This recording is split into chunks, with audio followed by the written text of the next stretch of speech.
Samsung's upcoming Galaxy S26 Ultra has stirred up quite the buzz, and this time, the leaks come with a fair mix of excitement, contradictions, and even a little bit of backtracking from Samsung. First off, the camera situation is already a hot mess. Two competing rumors are flying around.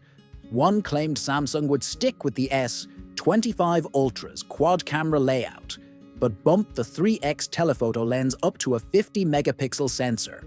Sounds solid, except it's not. Ice Universe, the leaker responsible for that claim, admitted it was more wishful thinking than actual information. So if you saw that rumor being paraded around, consider it debunked. The second rumor, however, is where things get interesting.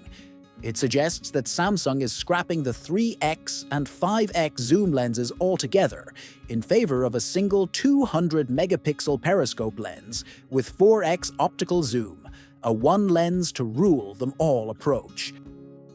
The leaker behind this claim isn't exactly known for a flawless track record, but here's where it gets legit. Digital Chat Station, a far more credible Chinese source, has backed the same setup. Still, until Ice Universe or another heavy hitter gives it a thumbs up, this one remains cautiously optimistic.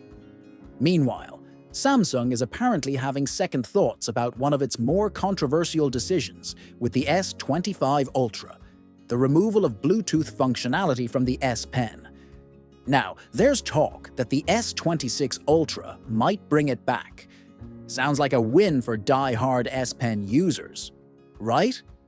Maybe not. While enthusiasts were vocal about missing the remote control features, let's face it, most users didn't even blink. Battery life is getting a notable upgrade too. The prototype reportedly sports a 5,500 mAh battery with possible room for even more juice, maybe even 6,000 mAh. With that kind of capacity, fingers crossed, they finally ditch the outdated 45-watt charging.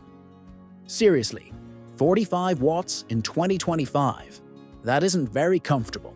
A bump in battery deserves a bump in speed, period. Under the hood, things are getting beastly. The Galaxy S26 Ultra is packing the Snapdragon 8 Gen 4, or more specifically, the Snapdragon 8 Elite 2 chip.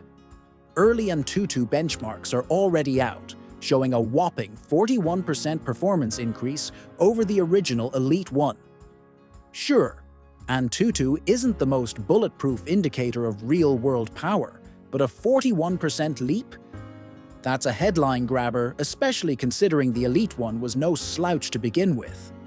Samsung is cleaning up one of its long-standing eyesores: the charging animation. With One UI 7, things are finally looking smoother and more premium. About time, right? Alongside that, Android 16 and One UI 8 are also expected to deliver a range of new features, although we'll need to wait a bit longer for the full breakdown.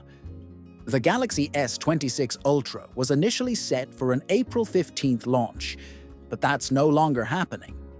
Samsung quietly pushed the release to May 13th, and while no official reason has been given, insiders point to leadership changes following the death of DX Division Chief Jung-hee Han, not any delay in the product itself. As for pricing, expect the S26 Ultra to come with a premium tag, as always.